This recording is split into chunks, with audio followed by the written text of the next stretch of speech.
Hola muchachos, vamos a estudiar agujeros negros, pero desde un punto de vista astrofísico.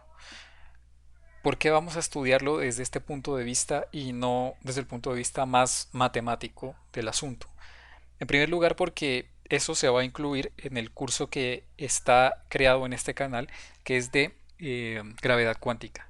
En gravedad cuántica uno usa agujeros negros, por lo menos porque a uno le interesa eh, cómo se comporta la teoría de campos cerca a los horizontes de eventos, o por lo menos en lugares donde la gravedad es bastante fuerte. Ahora, puede que, digamos, no esté tan correlacionado tratar de estudiar la teoría de campos, o de hecho sí lo está, pero digamos de una manera no muy evidente, estudiar la teoría de campos en espacios curvos alrededor de horizontes, pues porque es como el intento más cercano que uno tiene de acoplar gravedad con teoría cuántica de campos. No es lo mismo que cuantizar la gravedad para nada, pero por lo menos podría darnos indicios de cómo es que se hace. Entonces, la parte de agujeros negros no se va a descuidar desde el punto de vista más matemático y más formal por lo que acabo de decir.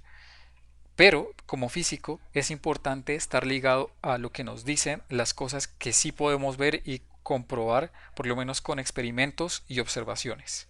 Entonces, como físicos tenemos el deber de tener, digamos, una formación complementaria en ámbitos como la detección de partículas, el estudio de el ruido o cómo anular el ruido o cómo interpretarlo en las detecciones, qué instrumentación se está usando a la hora de efectuar medidas, algo de metrología y ver como tal cuál es el mecanismo de detección. El mecanismo de detección uno ya lo puede estudiar también de forma teórica, que es a lo que uno se dedica cuando hace teoría cuántica de campos, calculando secciones eficaces.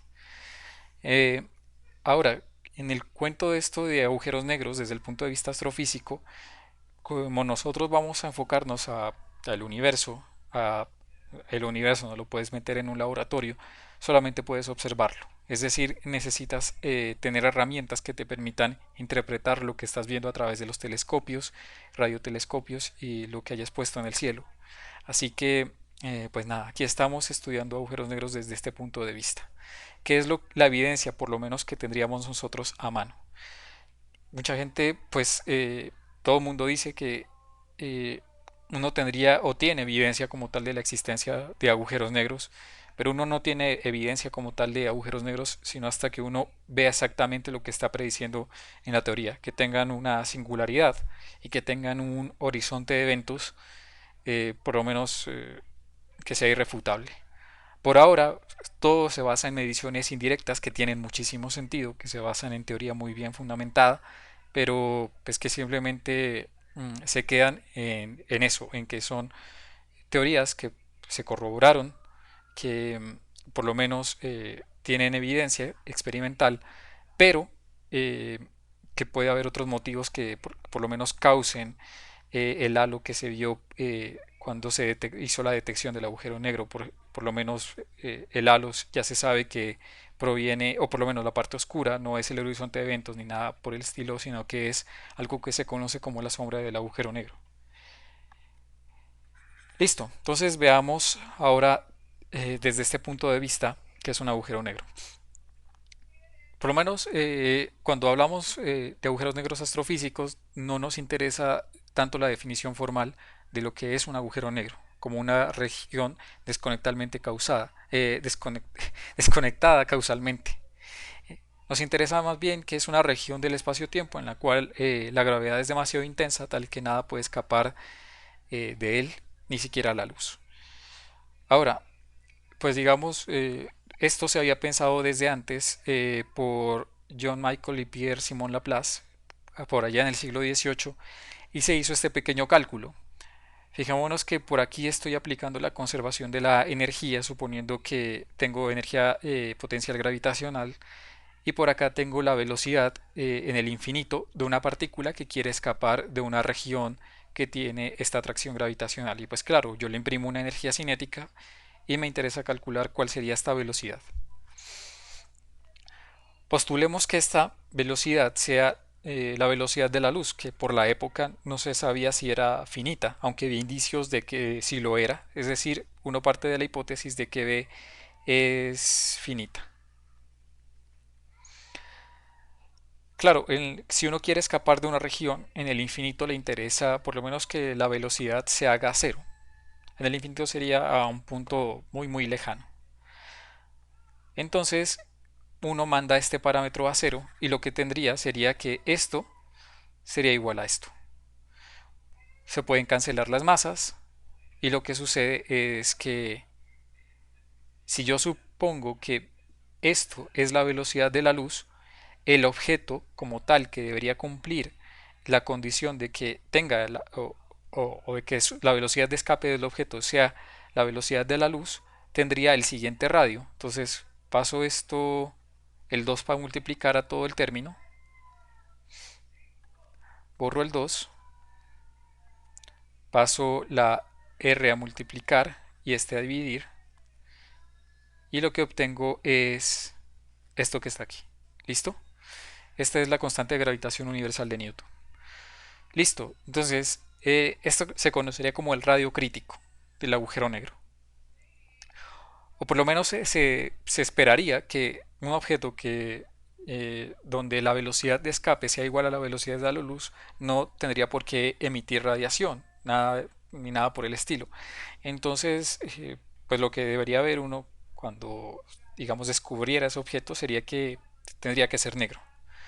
Ahora, pues sabemos que por lo menos desde el punto de vista matemático, mm, hay algo que debe escapar de él y esto, y bueno, y esta expresión es la radiación de Hawking.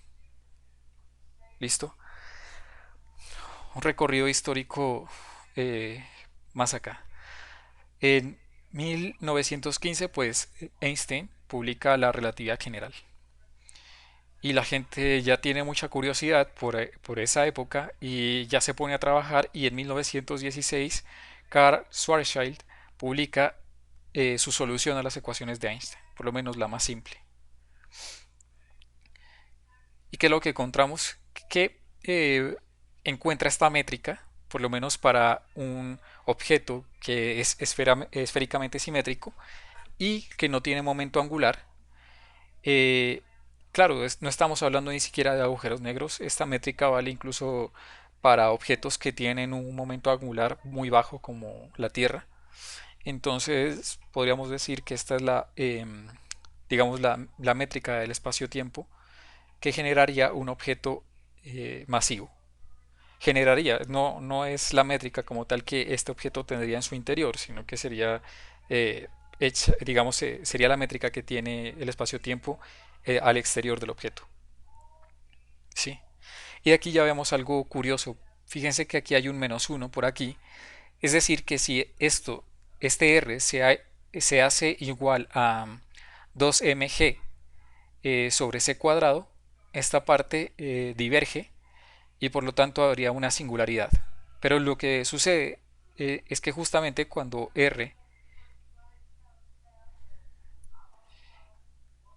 es igual a 2mg sobre c cuadrado, ¿qué sucede en esta parte? Pues que por lo menos en estas coordenadas donde se ha tomado esta métrica, digamos hay una singularidad, pero que pasa o se quita cuando uno cambia de coordenadas. Las coordenadas en las que eso sucede son las coordenadas de Finkelstein, sí, son estas coordenadas. Entonces, ¿qué es lo que logramos por lo menos aquí? Quitar esa singularidad. Bueno, ese sistema coordenado primero lo descubrió Eddington. Es un sistema que me permite, digamos, quitarme esa singularidad de encima, ver que es una singularidad que se conoce como coordenada y no esencial.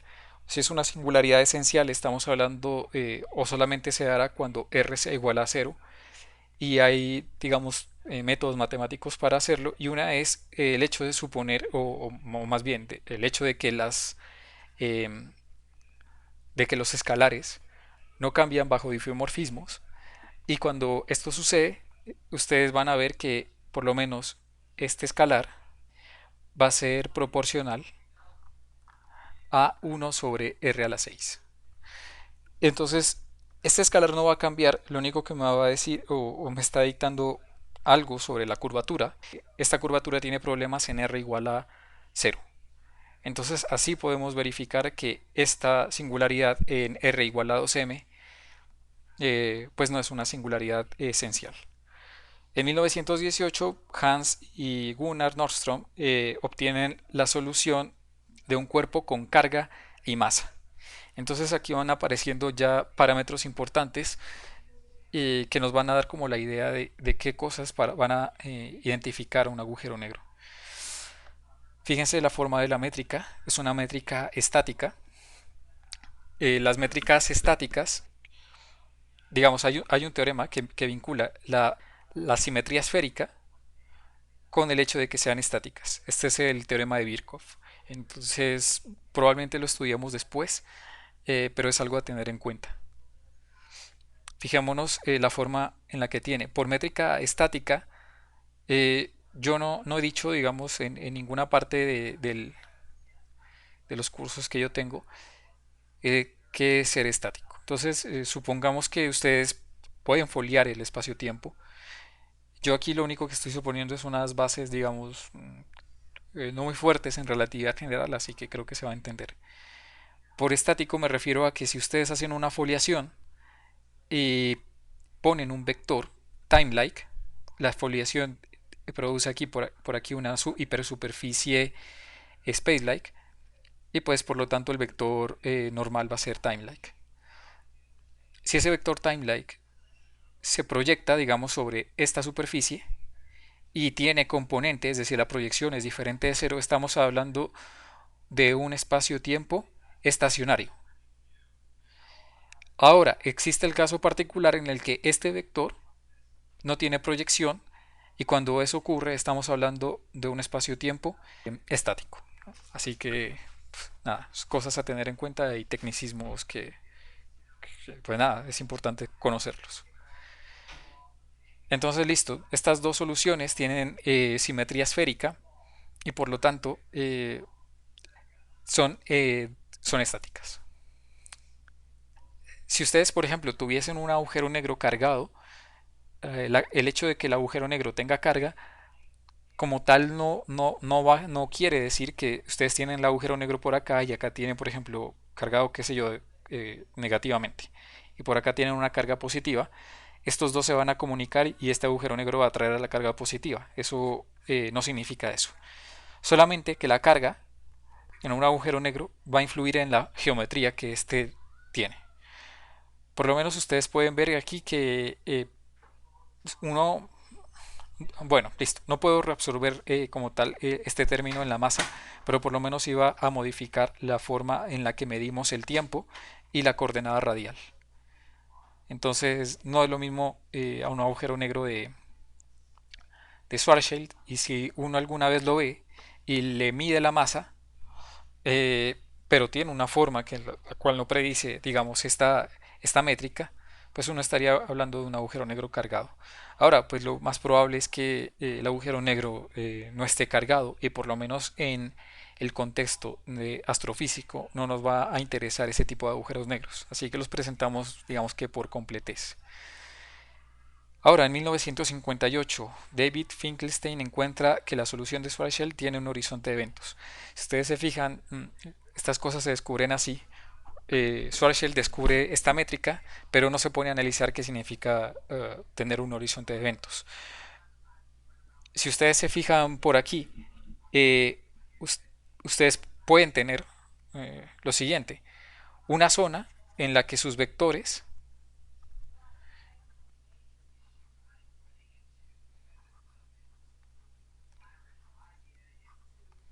se anulen. ¿Sí? Si es así, esta región, o por lo menos ese conjunto de puntos que cumplen eso, se conocería si, bueno, suponiendo que eta es un vector tangente a una hipersuperficie, lo que sucedería es que esa hipersuperficie sería de tipo nulo. Ser de tipo nulo, si existe una superficie que cumpla con estas características, implicaría que es una hipersuperficie desconectada causalmente. Por lo menos en el contexto de agujeros negros, vamos a llamarlas eh, regiones causalmente desconectadas. Ahora, uno puede tener horizontes no como tal de eventos. Hay muchos tipos de horizontes que probablemente los estudiaremos después. Horizontes absolutos, horizontes de Killing, por ejemplo. Entonces, digamos, el tema no es trivial. Entonces, la gente se va dando cuenta a medida que estudia las cosas. Y esta vez llega en 1963 Roy Kerr, que encuentra que la solución a un agujero negro rotante en coordenadas de Boyer-Linkist, las coordenadas, digamos, especiales para analizar la dinámica de un agujero negro rotacional, pues viene dada por esto. Esta es la métrica, un dolor de cabeza bastante fea, pero nada, aquí está. Ahora, mm, las cosas se complican cuando hablamos ya de agujeros negros de rotantes. Por lo menos si ustedes se fijan por aquí hay unas cuantas cosas que se han simplificado y aquí hay una bastante importante que es el parámetro A, que es J sobre M, donde J es el momento angular del agujero negro. Y si ustedes se fijan, esta métrica es estacionaria más no estática. En- y bueno, y pues ¿por qué puedo decir eso? Digamos, así a simple vista, uno vería que la parte angular ya no tiene simetría esférica. Esta parte, por lo menos desde aquí, rompe la simetría esférica y eso implicaría que no estamos hablando de una métrica estática. Ahora, aquí hay algo importante y es que la singularidad, por lo menos que uno va a obtener, va a tener forma de anillo. Eso lo podemos ver después en próximos capítulos. Listo, estas son como digamos las soluciones matemáticas y aquí hay algo que se conocería como el teorema de Nopelo. No lo puse aquí, pronto hablaremos después. Y básicamente lo que nos va a decir es que los agujeros negros están caracterizados por, perdón, masa, carga y momento angular. Son objetos tan simples que solamente están descritos por estos tres cosas. Ahora, una métrica que contenga todos estos parámetros, o más bien un agujero negro que contenga todos estos parámetros, se va a conocer como un agujero negro de Kerr-Neumann. Entonces, ustedes pueden consultar eso y van a ver que la métrica es un dolor de cabeza, combina todo esto. Ahora, claro, uno puede escoger volver, bueno, todos los parámetros menos este, por ejemplo, este parámetro igual a cero, y uno obtendría un agujero negro de Kerr. Si hace este parámetro igual a cero, uno obtendría uno de Reisner-Nordström, y si vuelve todo esto cero, es decir, Q y J, uno obtendría un agujero negro de Schwarzschild. Entonces, digamos así se simplifican un poco las cosas. Bien, algo sobre las evidencias observacionales. En 1964, Jacob Seldovich y Edwin Salpeter creen o postulan algo, y es que los cuásares están impulsados por agujeros negros supermasivos. Ya aparece una clasificación de agujeros negros.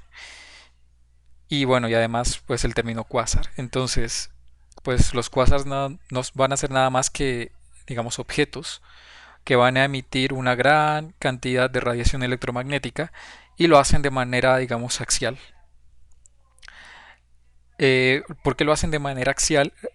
Lo vamos a ver después y tiene que ver con el disco de acreción y cómo este emite fotones, digamos, que en todas las direcciones. Pero si ustedes se dan cuenta, tendría que emitir fotones en esta dirección y en esta dirección, colisionar estos y de pronto salir disparados en forma de jet. Ahora, ¿qué los impulsa en forma de jet además de, digamos, de las colisiones? Bueno, no de fotones, sino de, digamos, de material particulado. Los fotones no interactúan. Pues el hecho de que justamente esto está girando, digamos, es como si fuese una espira. Y esa espira produce un campo magnético que aceleraría las partículas, digamos, en forma axial. Claro, uno puede, digamos, ver que estos chorros de energía, estos jets, emiten una gran cantidad de radiación, la cual puede ser detectada Bien, en 1970, Thomas Bolton y de manera independiente Louis Webster y Paul Morden detectan una fuente de rayos X y la llaman Cygnus X1, el cual es un candidato pues a un agujero negro de masa estelar. Lo particular con Cygnus X1 es que apunta casi directamente hacia la Tierra. ¿Sí? Si ustedes ven de canto, digamos, el dibujo del el disco de acreción, recuerde que por aquí está la singularidad y por aquí cerquita también el horizonte de eventos y por acá hay un disco de acreción, el cual es el que va a generar estos jets. Resulta que hay un parámetro que se conoce como el ángulo I. ¿Qué es el ángulo I? Pues es el ángulo que genera, si por ejemplo yo estoy viendo, este es mi plano visual,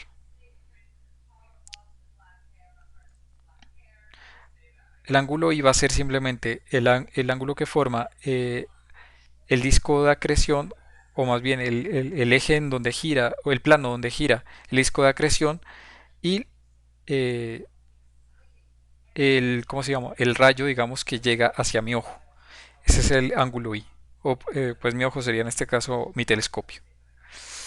Bien, de pronto entre 1970 y 2015 se hacen observaciones, se obtienen bastantes datos sobre agujeros negros, pero todo desde usando radiotelescopios, antenas y demás cosas. No es hasta el 2015 en el que LIGO detecta esta vez ondas gravitacionales.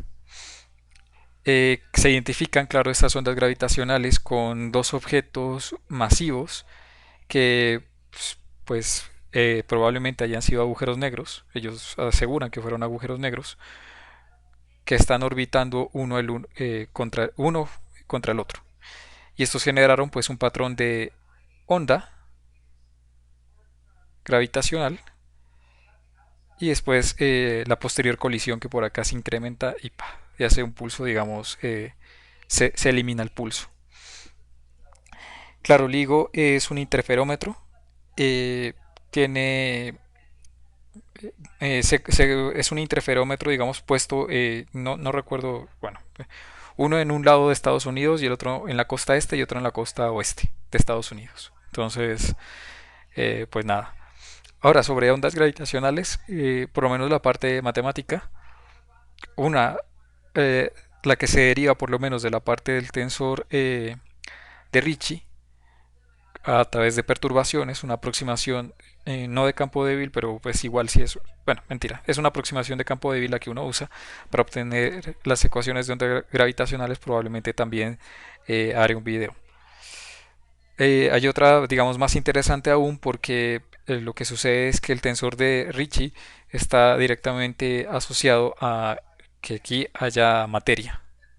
Bueno, y pues poniendo los otros términos de la ecuación de Einstein. La parte que no está ligada con la materia, que sería el tensor de Compton, pues es digamos, la manera formal o correcta de obtener las ecuaciones de las ondas gravitacionales. Nada, detalles técnicos que van surgiendo. Ahora, LIGO pues fue un gran logro porque son capaces de detectar distancias de orden atómico. Eh, es una capacidad brutal para, digamos, una precisión brutal. Eh, Ahora, sobre esto, digamos, el tema consistió más que todo en tratamiento de datos, ¿sí? O sea, LIGO, eh, hay una cosa que se conoce como la señal, que digamos que yo obtengo, y otra cosa, pues el ruido que opaca esa señal. Resulta que no es fácil limpiar estas señales. Estas señales, al ruido a veces supera incluso la señal. Así que uno como diablos detecta una señal en la cual el ruido la supera. Tiene que usar uno tratamientos de minería de datos, es decir, tiene que estar comparando constantemente datos que están opacados por... eh, hay una relación señal sobre ruido, donde el ruido es muy alto. Es decir, esta relación señal-ruido, que voy a llamarlo bonito, es muy baja. Entonces, aquí hay algo que uno debe tener en cuenta. Ahora, las técnicas que uno, físicas que uno usa, están ligadas con los filtros, que por lo menos uno ve en circuitos análogos, pero también bastante ligada al software que uno usa. Ahora, hablemos de otro parámetro importante ya sobre que es, digamos, más general, sirve para estudiar incluso estrellas, que es la luminosidad de Eddington. ¿Para qué vamos a usar la luminosidad de Eddington? Bueno, pues resulta que los agujeros negros tienen discos de acreción. Entonces, por aquí está mi agujero negro y por acá hay un material que lo orbita. Claro, el agujero negro pues puede ser de tipo estático, pero lo más probable es que sea un agujero negro de Kerr. Entonces va a haber siempre material orbitando esto. Claro, las partículas no siempre recorren curvas, están colisionando constantemente y lo más probable es que lo hagan a velocidades altísimas.